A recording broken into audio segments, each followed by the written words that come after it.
Então, novamente a paz seja com todos.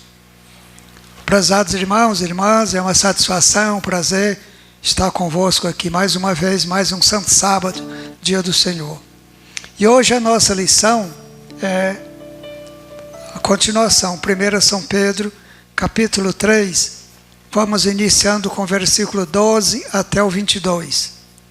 Vamos tentar completar esse capítulo hoje.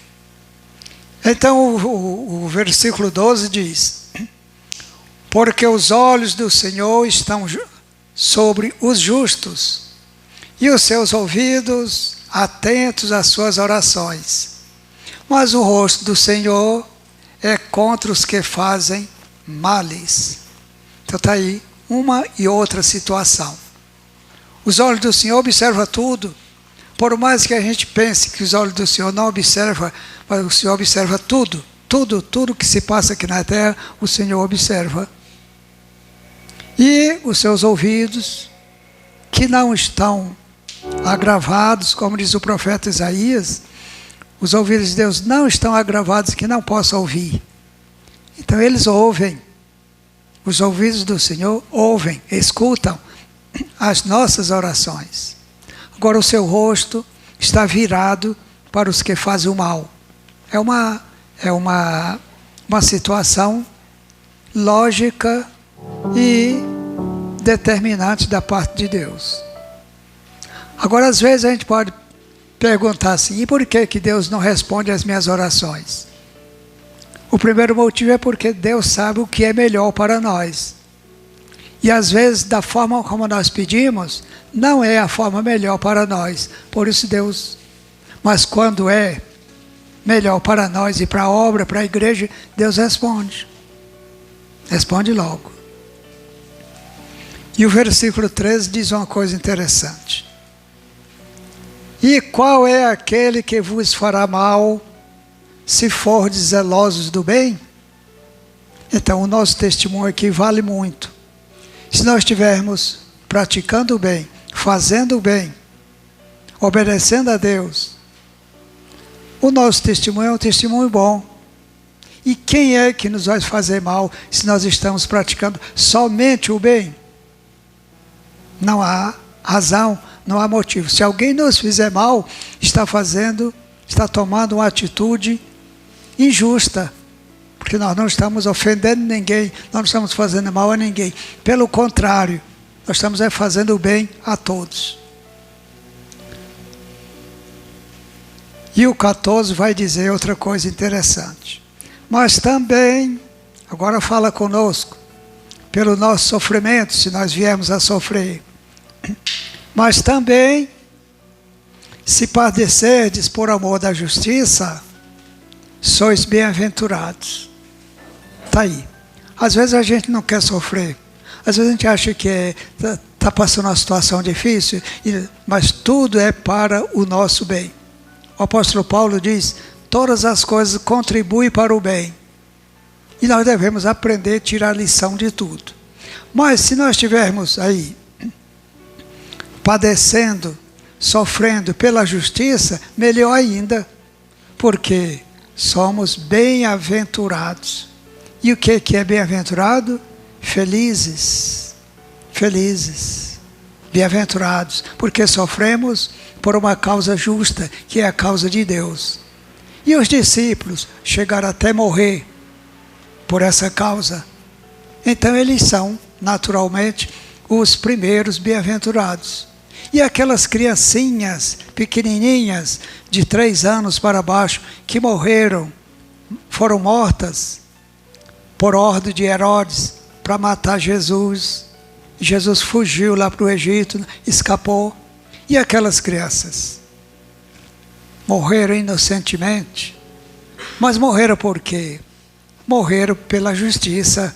Morreram no lugar de Jesus, vamos dizer assim. Porque aquele decreto era para matar Jesus. E Jesus fugiu, junto com Maria e José, para o Egito e escaparam. Pois bem, são chamados bem-aventurados.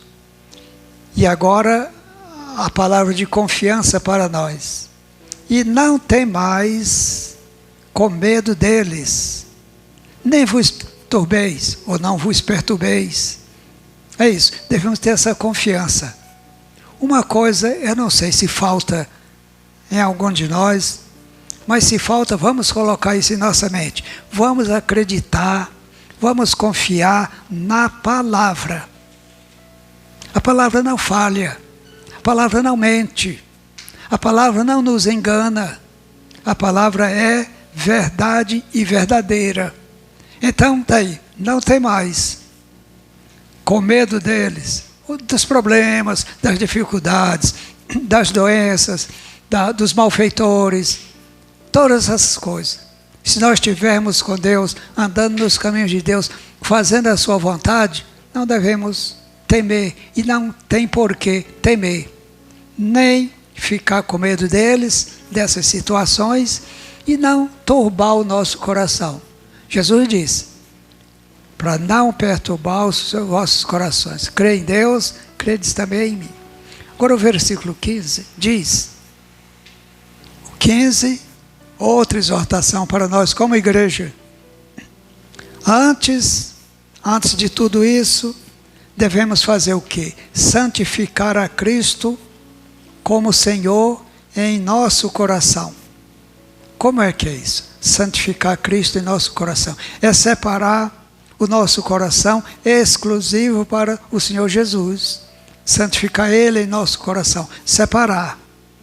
Não permitir que o nosso coração se abra, ou abra a porta do nosso coração para outros deuses, para outros segmentos, para outros ensinamentos, para outras inverdades. Devemos abrir o nosso coração, santificar o nosso coração exclusivamente para o Senhor Jesus. E o que mais? E estar sempre preparados para responder com mansidão e temor a qualquer que pedir a razão da vossa fé. Isso é interessante, é fundamental. Por isso, é necessário que todos nós venhamos sempre à igreja para aprender.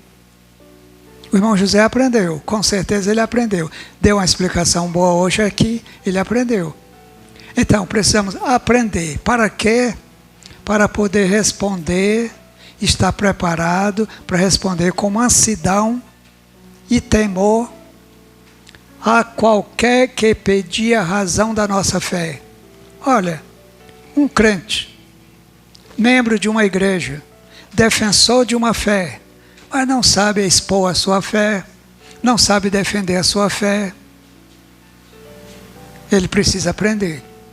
Ele não pode deixar a igreja, ele não pode, mas também precisa aprender, porque o crer é pelo ouvir.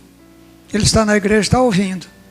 Agora ele vai exercitando o que ele ouve e vai aprendendo, para estar preparado para responder com mansidão e temor a qualquer que pedir a razão da vossa fé.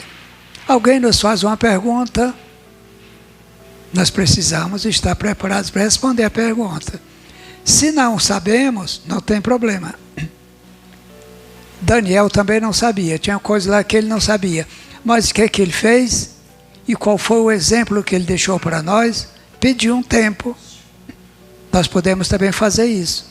Alguém nos pergunta alguma coisa e nós não sabemos? Nós simplesmente pedimos um tempo. E vai examinar, vai perguntar a alguém que tem mais experiência, para então poder dar uma resposta positiva para aquela pessoa que nos interrogou. Às vezes a pessoa está com sinceridade. E se a pessoa está com sinceridade, não podemos duvidar. Temos que fazer a nossa parte, explicar a verdade para a pessoa.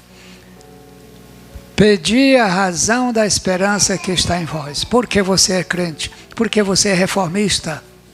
Por que você crê nessa doutrina? Essa doutrina é diferente.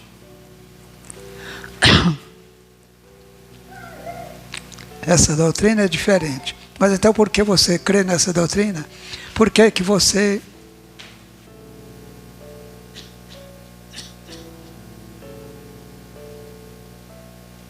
Então, por que você defende essa doutrina de reforma? você precisa saber explicar por que que você é reformista. Amém. O 16 diz: tendo uma boa consciência. Olhe, isso é fundamental, é essencial. Sempre você está em paz e ter uma consciência limpa, sadia, diante dos homens e diante de Deus. Paulo dizia isso, que ele estava em sã consciência, seguia a sua fé em sã consciência. Assim devemos ser nós também. Ter sempre uma boa consciência diante dos homens, diante da igreja e principalmente diante de Deus. Ter uma boa consciência para que, naquilo que falam mal de vós, como de malfeitores, fiquem confundidos os que blasfemam do vosso bom procedimento em Cristo. Está vendo? A nossa boa consciência, para o que serve? Serve para dar o nosso testemunho para as pessoas que estão de fora. E as pessoas que antes tinham uma imagem diferente de nós, agora tem uma imagem diferente. É outra imagem. Olha, não é aquilo que eu pensei desse povo. Não é aquilo que eu pensava do irmão Júlio. Não é aquilo que eu pensava do irmão José e daí por diante. Por quê? O testemunho deles é um testemunho positivo, diferente daquilo que eu pensava ou daquilo que me disseram. Tendo uma boa consciência, para que naquilo que falam mal de vós, como de malfeitores, fiquem confundidos os que blasfemam do vosso bom procedimento, o nosso procedimento, a nossa conduta, o nosso viver, o vosso bom procedimento em Cristo, ou seja, diante de Cristo. O 17. Porque é melhor que padeçais fazendo o bem. Você está vendo? É melhor padecermos fazendo o bem do que fazendo o mal. Mas vamos analisar melhor aqui. É melhor que padeçais fazendo o bem, se é a vontade de Deus, assim o quer, do que fazendo o mal. Se Deus permite, se Deus quer que nós soframos alguma coisa, por amor da sua obra, da sua causa, vamos ficar quietos e sofrer pacientemente. Porque com certeza nós teremos uma recompensa muito agradável, muito superior do que o nosso sofrimento aqui. Então, precisamos fazer isso. E optar entre o bem e o mal. É melhor sofrer pela justiça fazendo o bem do que fazendo o mal. Isso aí não precisa argumentar. Essas palavras falam por si. É melhor pelo bem do que pelo mal. Amém. 18, irmãos. E o 18 diz: porque também Cristo padeceu uma vez pelos pecados. Haveria necessidade de Cristo padecer pelos pecados? Não. Não haveria. Entretanto, ele veio, padeceu, sofreu, morreu pelos pecados dele. Não, pelos nossos pecados. Então ele sofreu, padeceu pela justiça, por uma causa justa. Também Cristo padeceu uma vez pelos pecados. Até porque Jesus fez aí o papel do sumo sacerdote, irmão José. O sacerdote uma vez por ano. O sumo sacerdote, uma vez só por ano, fazia aquele trabalho de expiação pelos pecados do povo, uma vez por ano. Assim também o Senhor Jesus padeceu uma vez só. E foi bastante? Foi, porque o sacrifício dele foi um sacrifício completo. Foi um sacrifício perfeito. É como diz, a lei do Senhor é perfeita. Pois bem, o sacrifício do Senhor Jesus foi um sacrifício e é ainda um sacrifício perfeito. Então bastou uma vez. Sofreu pelos nossos pecados, para nos possibilitar uma situação melhor. Nós agora temos essa garantia, temos a certeza de que alguém padeceu por nós. Ele nos comprou, Ele nos resgatou para si. Nós não somos de nós mesmos. Nós somos do Senhor Jesus. Amém? Pois bem, porque também Cristo padeceu uma vez pelos pecados, o justo pelos injustos. Está aí. Ele era, é e será sempre justo. Na sua boca não se cometeu mentira, pecado ou engano. E Ele quer que seu povo seja assim também. Seja um povo justo, um povo honesto, um povo sincero e, finalmente, um povo santo. Nós vamos encontrar lá na frente, no livro aqui de São Pedro dizendo que Deus disse que nós devemos ser um povo santo porque Ele é santo. Mas vamos ver aí, irmão Eudes. Levítico 19:2. O que é que Deus fala para nós? Levítico 19:2. Palavra de Deus, diretamente para nós.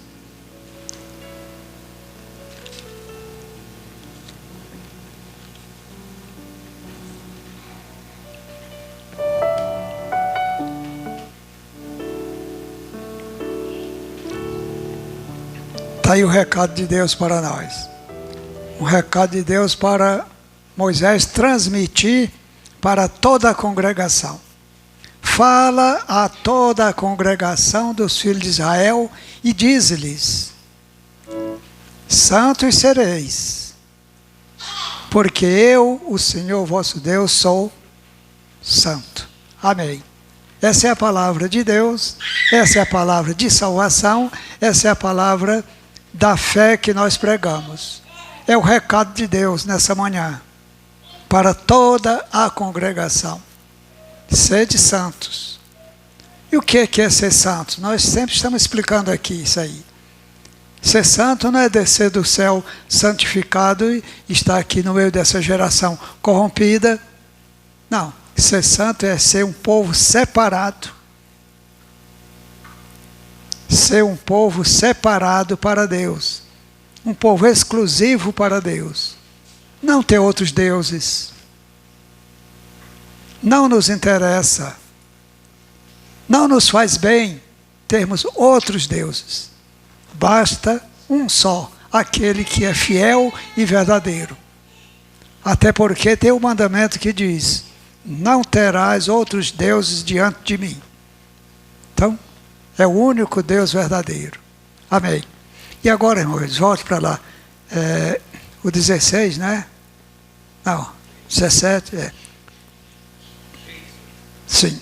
Porque Cristo padeceu uma vez pelos pecados, o justo pelos injustos. Para quê?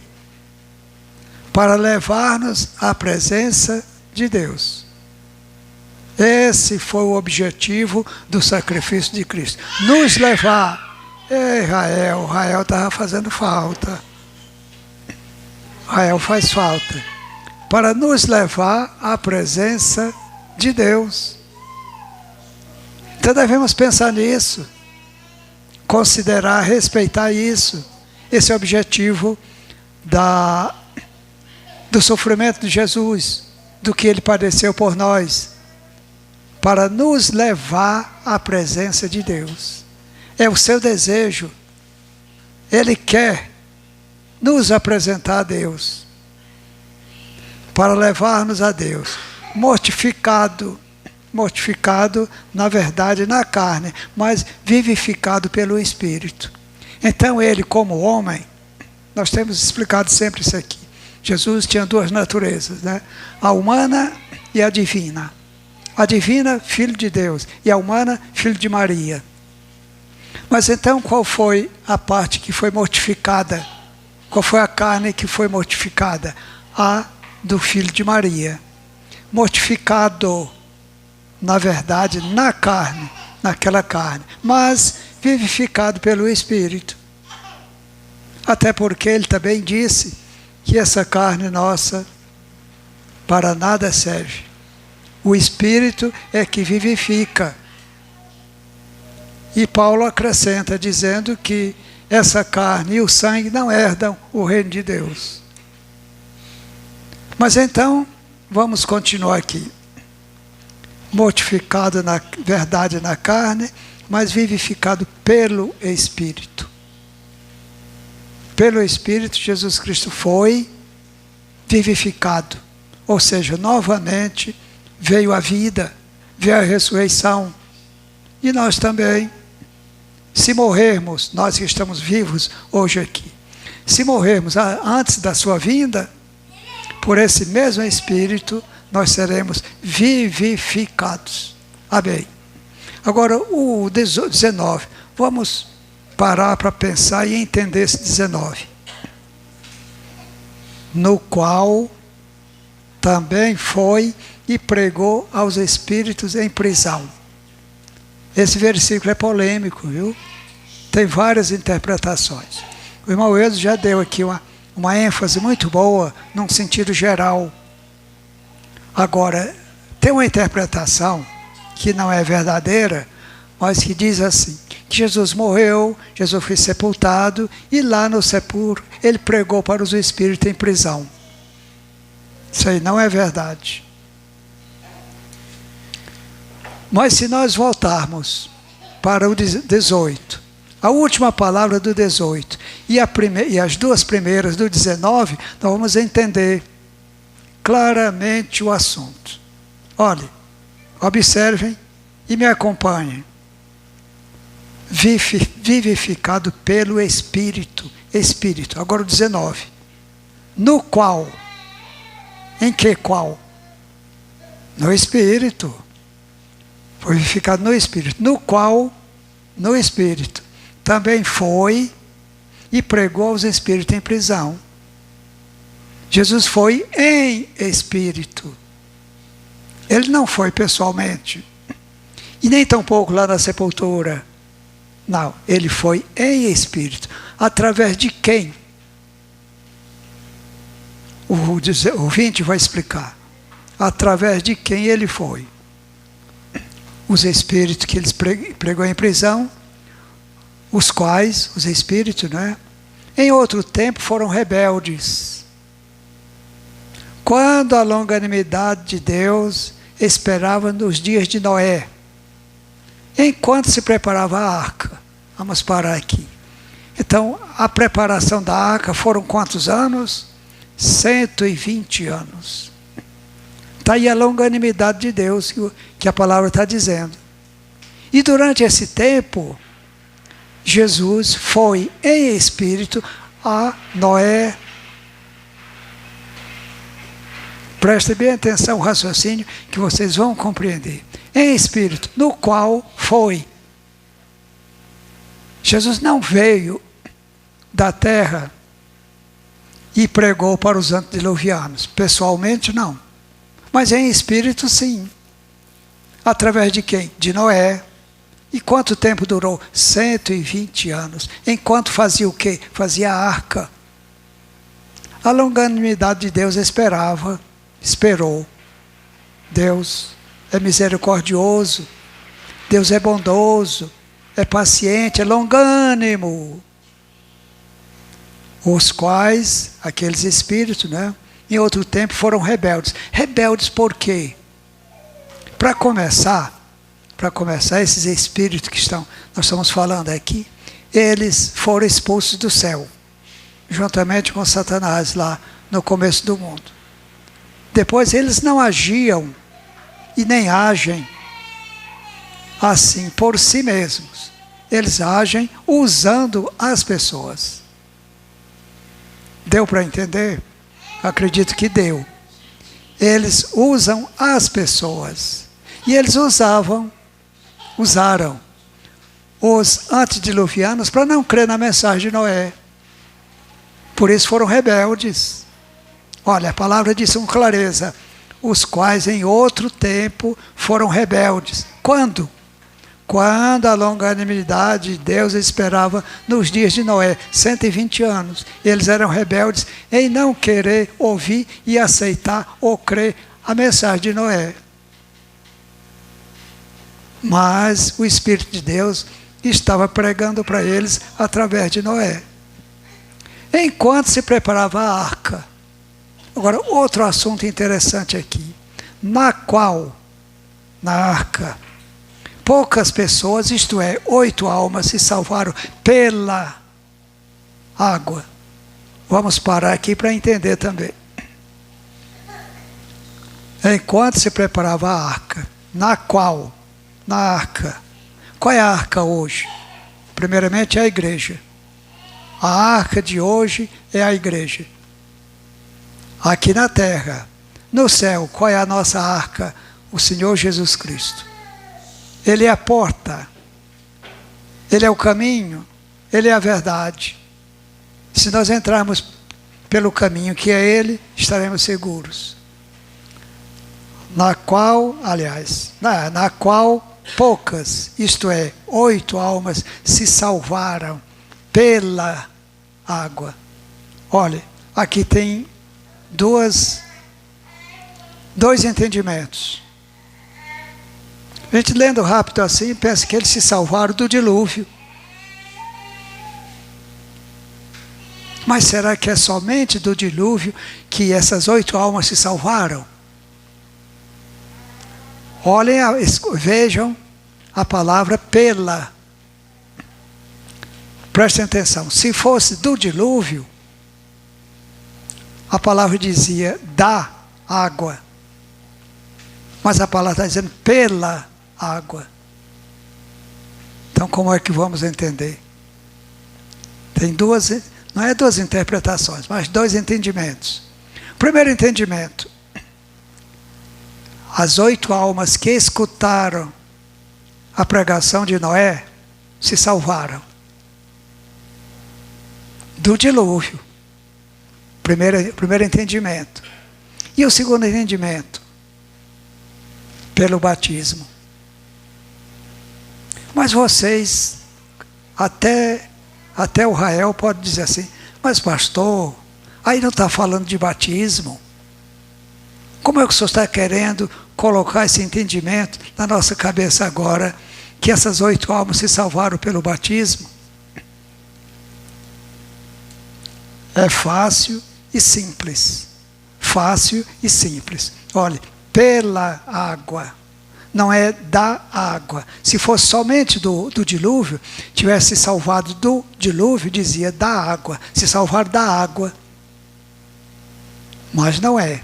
É pela água. Agora vamos ver o 21. O 21 vai esclarecer. Por isso, irmão Júlio tem razão. Vamos ler o texto e o contexto. Então o dilúvio foi para aquelas 8 almas uma figura do batismo. Aí diz, a continuação diz, que também, o dilúvio, não é? Que também, como uma verdadeira figura, está aí. Figura de quê? Foi o dilúvio. Agora vos salva. Batismo. Mas eles não foram batizados. Mas a palavra diz pela e não da água. Deu para entender? Que também, como uma verdadeira figura, o dilúvio foi uma figura para nós hoje. É uma figura para nós hoje. Para nós pedirmos o batismo. Para nós nos batizarmos também. Porque Jesus foi claro lá para Nicodemos. Deixa eu ver a hora. Jesus foi claro para Nicodemos. Se não nascer da água e do Espírito, não entra no reino de Deus.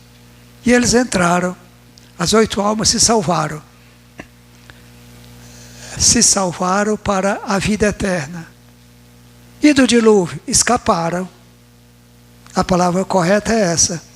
Aquelas 8 almas escaparam do dilúvio. Mas se salvar mesmo, foi através do batismo, pela água. Foi como se fosse um batismo para eles. O dilúvio. Para nós hoje é uma figura, mas nós precisamos batizar. Vamos entender bem isso aqui. Que também, como uma verdadeira figura, agora vos salva. Batismo, não do despojamento da imundícia da carne, mas da indagação de uma boa consciência para com Deus. Está aí, está explicado. Se alguém não entendeu, pode me perguntar depois, que eu torno a explicar. Eles escaparam do dilúvio, mas se salvaram pelo batismo, pela água, 22, irmão Wildes. Mas nós já estamos no 22 mesmo? O 21. Consciência com Deus pela ressurreição de Jesus Cristo. Cristo ressuscitou e nos dá essa garantia de ressurreição. E o batismo é uma ressurreição também. Agora o 22 para encerrar. O qual, o Senhor Jesus, o qual está à destra de Deus. Ele está lá sentado à destra de Deus, à direita de Deus. Tendo subido ao céu, havendo-lhe sujeitado os anjos, as autoridades e as potências. Quando Jesus subiu no dia da ressurreição e voltou, ele disse para os discípulos: todo o poder me foi dado no céu e na terra. Todo o poder. Lá no céu, os anjos são submissos ao Senhor Jesus. Os arcanjos também. Os querubins também. Os serafins também. Todas as autoridades do céu são submissas ao Senhor Jesus. E o Pai? Não. O Pai não é submisso ao Filho. Eles estão sentados juntos, eles dividem o trono, e Jesus está reinando, até que põe os seus inimigos por escabelo dos seus pés. Aí sim, o Pai vai lhe passar o reino. E quando ele vier nos buscar, ele já vem no seu reino de glória, vem sentado no seu trono de glória.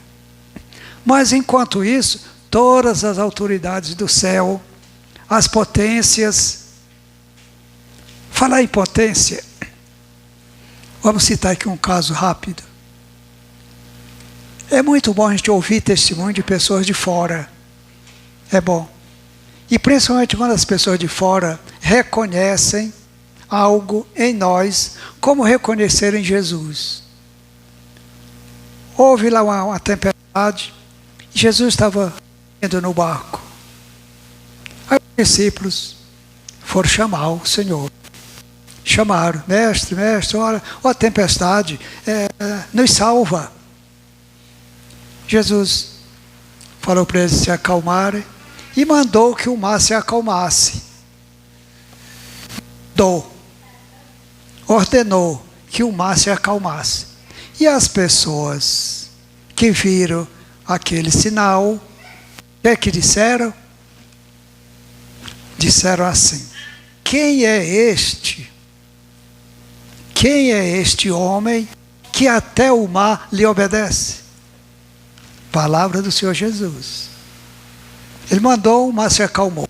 E agora as pessoas, reconhecendo aquilo, perguntaram para si mesmas: quem é esse homem? Então, está aqui as potências. O sol, a lua, as estrelas, o mar, são potências. E que lhe estão sujeitas, estão submissas. E quando ele manda, todas lhe obedecem. Meus irmãos e irmãs, Pai seja convosco, e até o próximo sábado, o Senhor assim nos permitir. Fiquem na paz. Amém.